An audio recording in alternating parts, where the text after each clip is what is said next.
De la volemia no siempre se debe a falta de agua, es decir, no se trata solo de un individuo que se deshidrate, por ejemplo. Porque ¿qué creo que es una deshidratación? ¿Es solo pérdida de agua? Agua, sales, electrolitos. Eso, agua y electrolitos, sales, ¿sí? Y eso se demuestra muy claramente en que si ustedes después de un ejercicio físico quieren rehidratarse y toman agua destilada, por ejemplo, que no tiene ningún tipo de electrolito, pueden tomar litros de agua, y no va a pasar nada. Y no por nada ahora han creado todos estos productos como el Gatorade u otros, que son precisamente son hidratantes porque traen altas concentraciones de electrolitos. Es decir, que un individuo sienta sed puede ser por dos factores entonces. O que ha consumido poca agua, o a lo mejor tiene adecuados volúmenes de agua, pero baja en las sales minerales. Eso es lo que a nosotros nos enseñan como sed de agua o sed de sal. Es decir, usted podría detener los deseos de la sensación de sed consumiendo sal, por ejemplo. Porque en el fondo no es que yo no tenga un consumo de líquido adecuado, sino que no tengo las sales que permiten que ese líquido se mantenga en el sistema circulatorio. Y esos son los mecanismos que vamos a ver a continuación.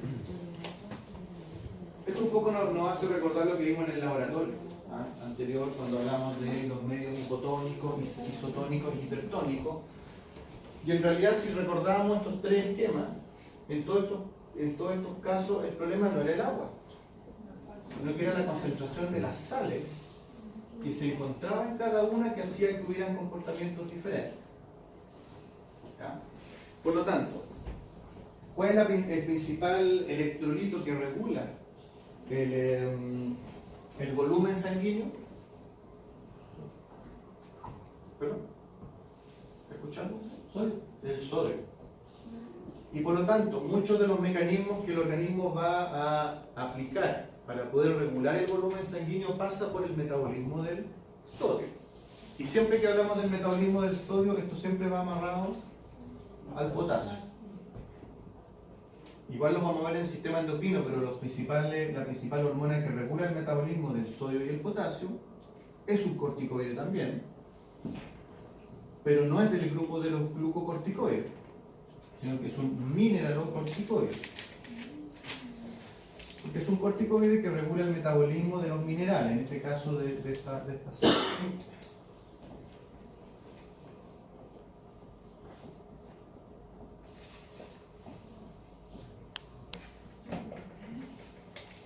La principal hormona que regula el metabolismo del sodio y el potasio es la aldosterona. Pero la aldosterona funciona dentro de un sistema, que es el sistema renina-angiotensina-aldosterona. ¿Les suena? ¿Lo conocen? No. Perfecto, porque ahora lo vamos a recordar. Yo sé que lo saben, pero está olvidado. El sistema renina-angiotensina-aldosterona. Ahí se ve como complicado, pero en realidad vamos a ver que es bien simple.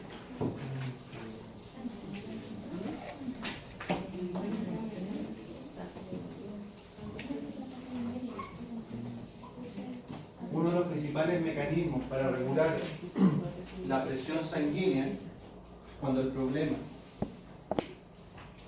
es la concentración de sodio y potasio, es el sistema renina-angiotensina-aldosterona.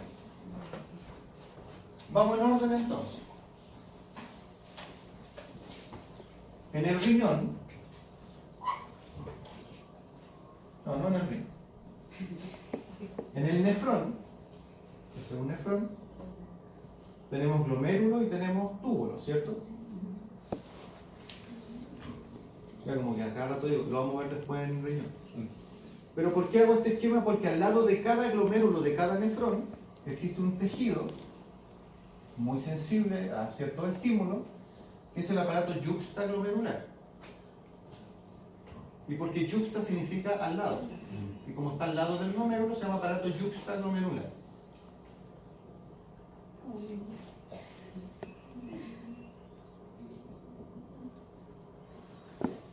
¿Qué es lo que hay? En el aparato yuxtaglomerular receptores de presión, ya que está al lado del glomérulo y por lo tanto todas las arteriolas aferentes que entran al glomérulo pasan al lado de este sistema, todo el rato tienen la información de cómo está la presión sanguínea. Y cuando detecta que la presión sanguínea está disminuyendo, se sintetiza una hormona, la primera hormona, que es la renina. La renina entonces se sintetiza en el aparato yuxtaglomerular. ¿Y se entiende por qué se llama renina? ¿Por qué se forma una renina? Okay. Al mismo tiempo, desde el hígado se sintetiza otra hormona, que es el angiotensinógeno.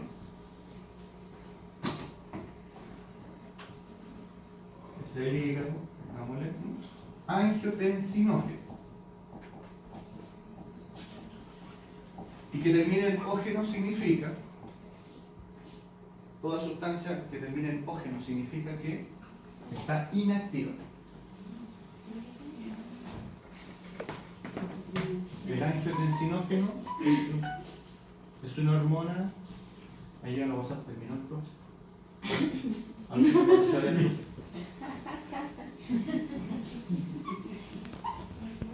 ¿Y por qué recalcamos que está en estado inactivo? Porque cuando la renina se empieza a liberar la circulación y toma contacto con el angiotensinógeno, la suma de estos dos forman la angiotensina.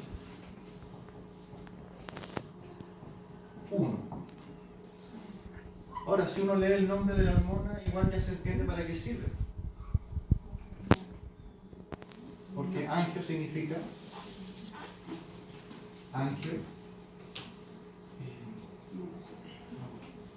angioplastía, angiogénesis. Sí, algo. Vaso, angio es vaso sanguíneo. Angioplastía, reparación de un vaso sanguíneo. Una angiografía es cuando metemos medio contraste y dibujamos los. Tensión, es decir, genera tensión en los vasos sanguíneos. Ese es el efecto de esta hormona. Esta angiotensina 1 está en circulación y cuando pasa por el riñón, pulmón, en el pulmón hay una enzima que es la ECA. Significa enzima convertidora de angiotensina, y cuya función es tomar la angiotensina y convertirla en algo más. ¿Sí? Pero en general se le llama la ECA en el pulmón. Y la ECA, cuando toma contacto con la angiotensina 1, la convierte en angiotensina 2.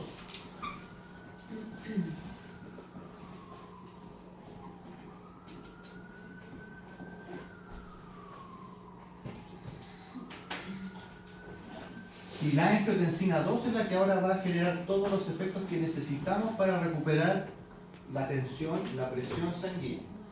¿Cuáles son esos efectos? Primero, estimula el sistema simpático. Porque ¿qué le hace el sistema simpático a los vasos sanguíneos?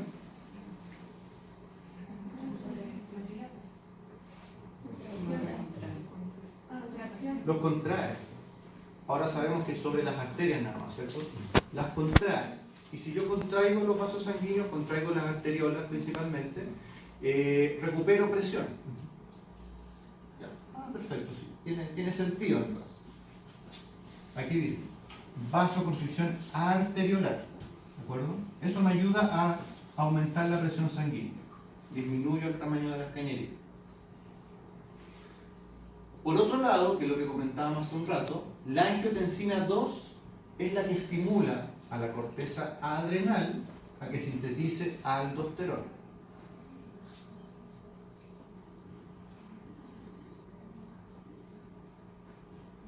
Porque al igual que todos los corticoides, se sintetizan en la corteza adrenal y por eso se llaman corticoides. ¿Sí? Vienen de la corteza adrenal. Aldosterona. Sabemos que es una hormona, así que ¿dónde se sintetiza? Corteza adrenal. ¿Dónde actúa?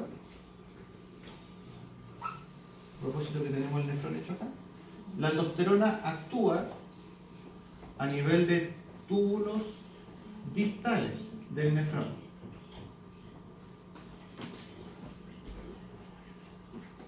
¿Pero por qué actúa principalmente aquí? Porque en forma natural, todavía no metamos aldosterona, lo normal que ocurre con el sodio y el potasio es que el sodio se elimina por la orina y el potasio se reabsorbe hacia la sangre. Eso es normal. Pero cuando empieza a actuar la aldosterona, este mecanismo se invierte. Y por lo tanto, el sodio se retiene en la sangre y el potasio se elimina por la orina. Entonces, si uno le pregunta, bueno, ¿cuál es la principal acción de la aldosterona? Reabsorción de sodio y excreción de potasio. Debiéramos agregar, sí, que junto a la excreción de potasio se liberan iones hidrógeno. Y eso ayuda a regular el pH sanguíneo.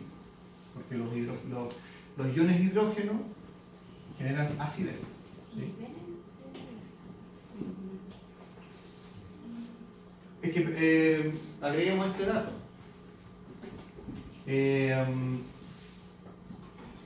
Nunca se van a reabsorber ambos o se van a eliminar ambos. Siempre el metabolismo del sodio y el potasio implica que si uno se elimina, el otro se va a retener. Siempre es así. Y siempre el potasio va de la mano de los iones hidrógeno. ¿Okay? Por lo tanto, del momento que la aldosterona, el efecto que tiene es aumentar las concentraciones de sodio en la sangre, porque lo está reabsorbiendo,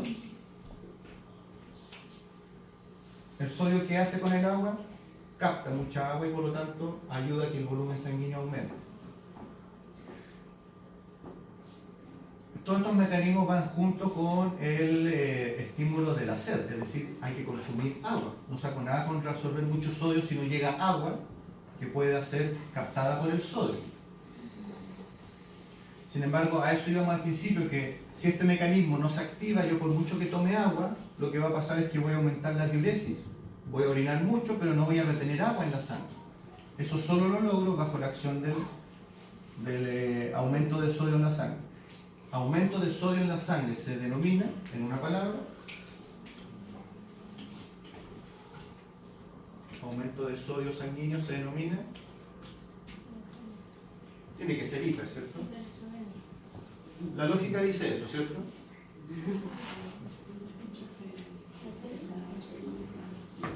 ¿Cuál es el símbolo químico del sodio? Hipernatremia.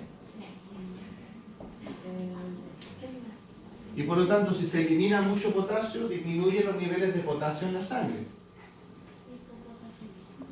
Eso dice la lógica, ¿cierto? Pero si disminuye los niveles de potasio, ¿cuál es el símbolo químico del potasio? Hipocalemia. Ahí jugamos con el hipo o con el hiper, depende cuál sea el caso. Perfecto, entonces con esto reabsorbemos sodio y el agua que el individuo esté consumiendo va a quedar retenida en los vasos sanguíneos y por lo tanto aumenta mi presión. Pero entonces la hipercalemia sería como signo de un problema del túbulo corto. Sí, o de la aldosterona. Porque si la aldosterona no se produce, se sigue reteniendo el potasio y se empieza a perder el sodio. El último mecanismo que es estimulado por la angiotensina 2, ya vimos la vasoconstricción, vimos la producción de aldosterona, es la liberación de hormona antidiurética de la ADH. El último factor de la angiotensina 2 es el aumento en la producción de hormona antidiurética, ADH. ¿Dónde se forma la ADH? Ya que es una hormona hay que saber dónde se produce, dónde actúa.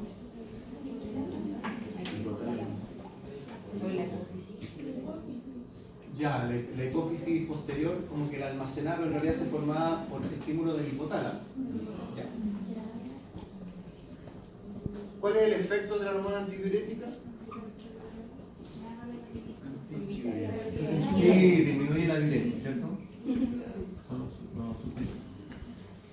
Y si disminuye la diuresis, ¿por qué disminuye? Porque a nivel, en este caso volvemos al nefrón, más abajo en los túbulos colectores, que es donde ocurre la mayor reabsorción de agua en términos normales, la ADH actúa en el túbulo colector aumentando la reabsorción de agua, lo cual sumado a un aumento en la reabsorción de sodio empieza a ayudar a que mi volumen sanguíneo empiece no solo a aumentar sino que a mantenerse. Entonces todos los efectos de la angiotensina 2 apuntan a recuperar esta presión sanguínea, aumentando la cantidad de agua que se retiene dentro de los vasos sanguíneos y además regulando de cierta manera la constricción de los vasos sanguíneos, de las arterias. Ahora, como hablábamos, en todos estos mecanismos tiene que haber algún momento en que digan, ¿sabe que todos estos mecanismos funcionaron bien? He recuperado mi presión sanguínea y por lo tanto ahora necesito un feedback o una retroalimentación negativa. ¿Y cómo ocurre esa retroalimentación negativa? Es que cuando el sistema yuxtaglomerular, que era el que empezó todo este libro, detecta que la presión sanguínea ya se recuperó, se inhibe la síntesis de renina.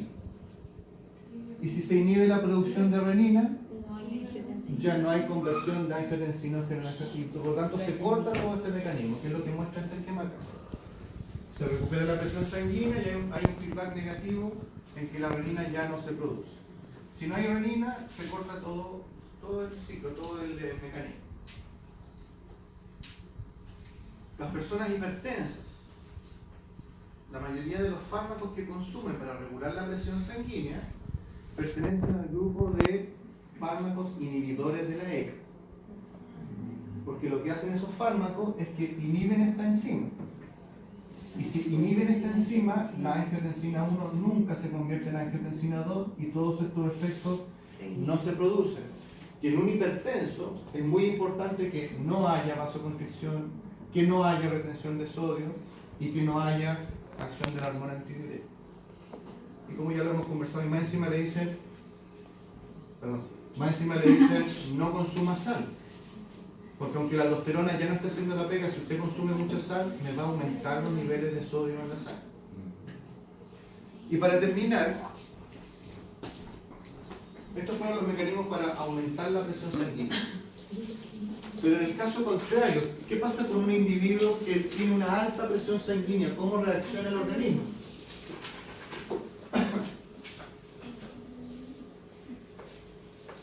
Además de que todos estos mecanismos no se generan, la principal sustancia que regula o que actúa cuando hay hipertensión, pero estamos hablando de un aumento de presión que no llega a que el individuo se convierta en hipertenso. De hecho, eso se ve muy reflejado porque si ustedes quieren que se diagnostique si alguien es hipertenso o no, no basta con que lo sienten y le inflen.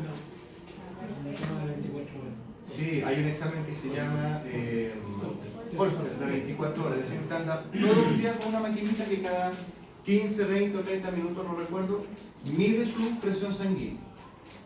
En reposo, durmiendo o corriendo detrás de la micro, es decir, en las condiciones que un individuo vive normalmente. Eso saca un promedio y recién con eso se puede establecer si alguien es hipertenso. En otras palabras, después de haber ido a un carrete, no sé, y haber comido papas fritas, ramitas y todo, seguramente va a ser hipertenso postprandial, ¿cierto? Okay. Bueno, ¿qué sustancia se produce principalmente cuando ocurre eso? Es el péptido natriurético auricular.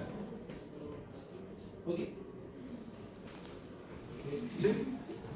Y que en realidad, a primera vista, pero si uno analiza el nombre, al tiro saben de qué se trata. Es una sustancia peptídica cuya función es eliminar sodio por la orina, natriurético, y auricular porque se produce en las orejas.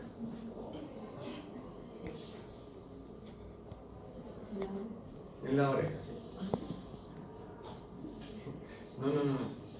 No, se producen las aurículas cardíacas, ¿cierto?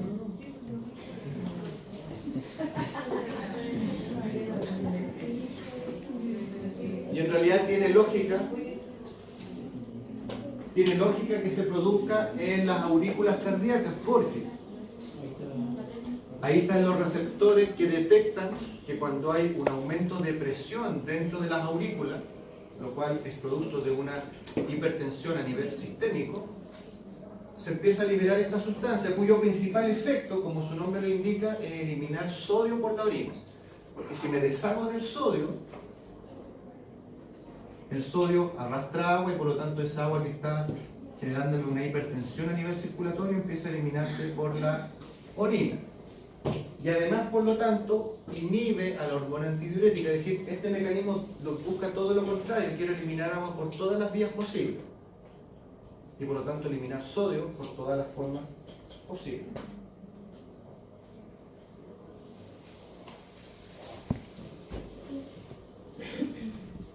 Disminuye la renina, y en realidad disminuye la renina no porque tenga un efecto en el aparato yuxtaglomerular, sino que como hay hipertensión, en realidad nunca va a haber un estímulo para que se forme, así que se controla de manera automática. Y por lo tanto disminuye la hormona antidiurética porque nunca se activa la angiotensina 2, que es la que estimula la hormona antidiurética. ¿Sabe? Lo que sí genera vasodilatación.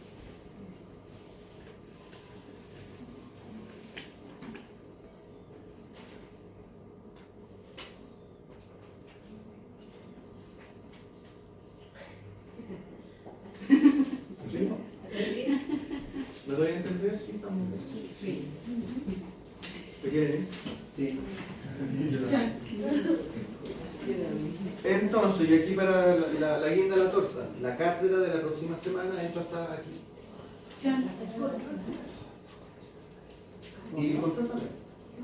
Ah, no, control no, cátedra.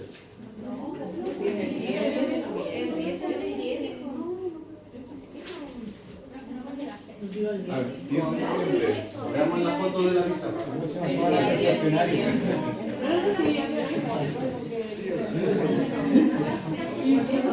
No me hagan dudar.